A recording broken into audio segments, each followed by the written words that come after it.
اس کی خواہش کو پورا کرنے سے اس نے صاف انکار کر دیا۔ یہ عورت غصے میں آ کر کے ایک چرواہے کے پاس چلی گئی جو جریج کے عبادت خانے کے اندر ہی ایک طرف قیام کرتا تھا۔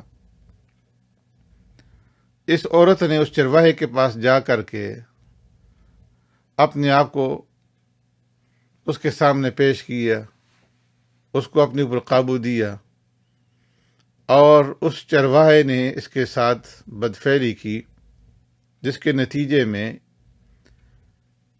یہ حاملہ ہو گئی، اور اس نے اپنے حمل کی تہمت جریج کے اوپر لگا دی۔ جب بچہ پیدا ہوا تو اس نے تہمت لگائی کہ یہ جریج کا بچہ ہے۔ اب جب لوگوں کو معلوم ہوا کہ بظاہر تو یہ بڑا نیک اور پارسا بنا ہوا ہے اور اس نے اس گناہ کا ارتکاب کیا ہے، زنا کاری کے اندر مبتلا ہوا ہے، تو انہوں نے آ کر کے جریج کو مارا پیٹا اور اس کا جو عبادت خانہ تھا اسے توڑ دیا۔ جریج نے پوچھا کہ کیا ماجرا ہے؟ تو لوگوں نے کہا کہ تم نے فلاں عورت کے ساتھ بدکاری کی ہے جس سے بچہ پیدا ہوا ہے۔ جریج نے لوگوں سے پوچھا کہ وہ بچہ کہاں ہے؟ چنانچہ وہ اس بچے کو لے کر کے جریج کے پاس آئے۔ اس نے پہلے 2 رکعت نماز نفل ادا کی، اور نماز سے فارغ ہونے کے بعد بچے کی طرف متوجہ ہوا، اس کے پاس آیا اور اس سے پوچھا کہ اے بچے بتاؤ تمہارا باپ کون ہے؟ اللہ رب العزت نے اس بچے کو گویائی عطا فرما دی اور وہ بول پڑا کہ میرا باپ فلاں چرواہا ہے۔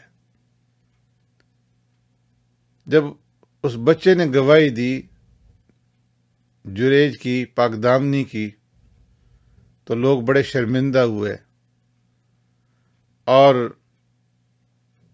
ان سے معافی مانگی، اور جو عبادت خانہ ان کا توڑ دیا تھا اسے انہوں نے دوبارہ تعمیر کیا۔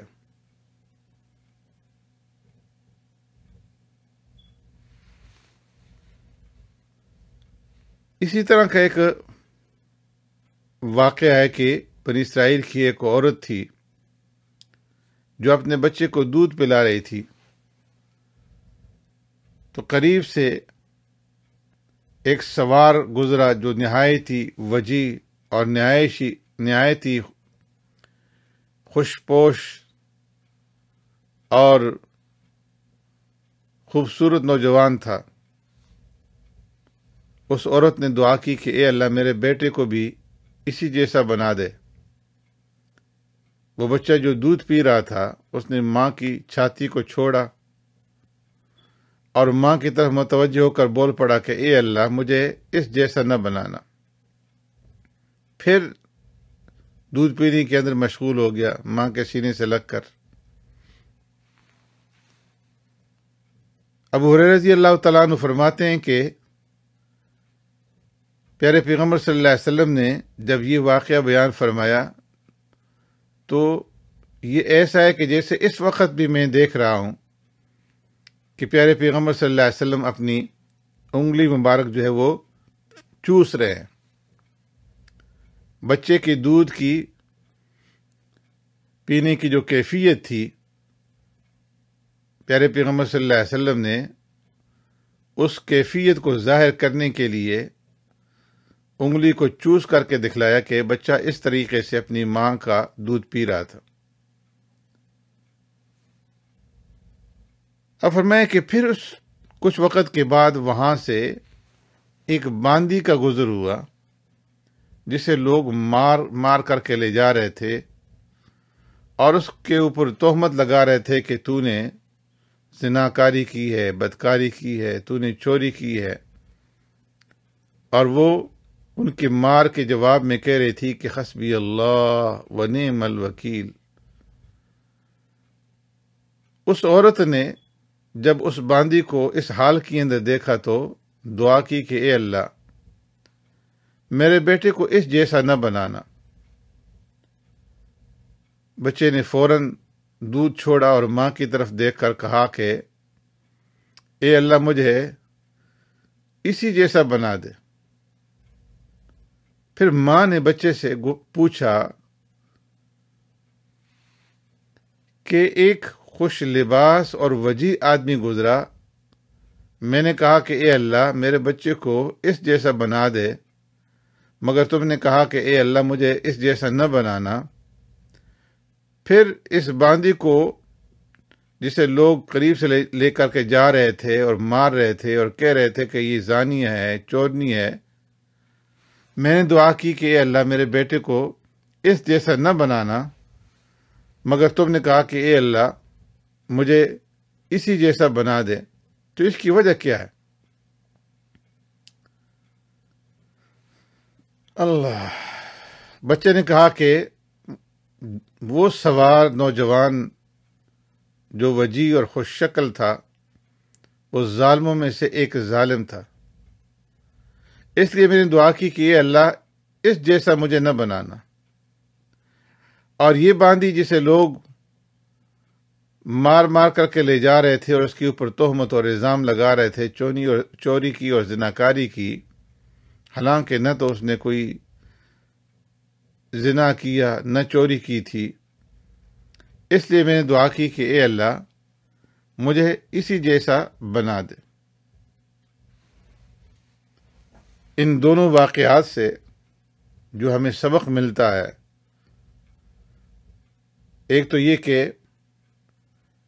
والدین کے ساتھ حسن سلوک کیا جائے، اور بالخصوص والدہ کے ساتھ نیک سلوک کی عظمت ظاہر ہوئی۔ اس لیے فرمایا کہ اگر والدین تمہیں آواز دیں اور تم نفل عبادت کے اندر مشغول ہو تو نوافل کو توڑ دو اور اس کا جواب دو۔ دوسری بات اس سے یہ معلوم ہوئی کہ بد دعا جو ہے ماں باپ کی وہ قبول ہوتی ہے۔ اسی طرح ان واقعات سے یہ معلوم ہوا کہ جو انسان نیک ہوتا ہے، پرہیزگار ہوتا ہے، وہ جب مشکلات میں پھنس جاتا ہے تو اللہ رب العزت اس کو ان مشکلات سے نکال دیتے ہیں۔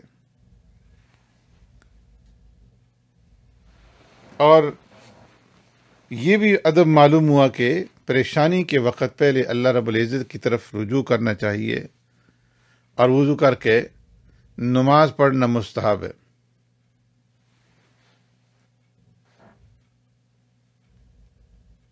اسی طرح اس سے یہ سبق بھی ملتا ہے کہ اپنے ماتحت آدمی سے اگر کوئی خلاف ادب کوئی کام سرزد ہو تو اس کے ساتھ نرمی والا معاملہ اور سلوک کرنا چاہیے۔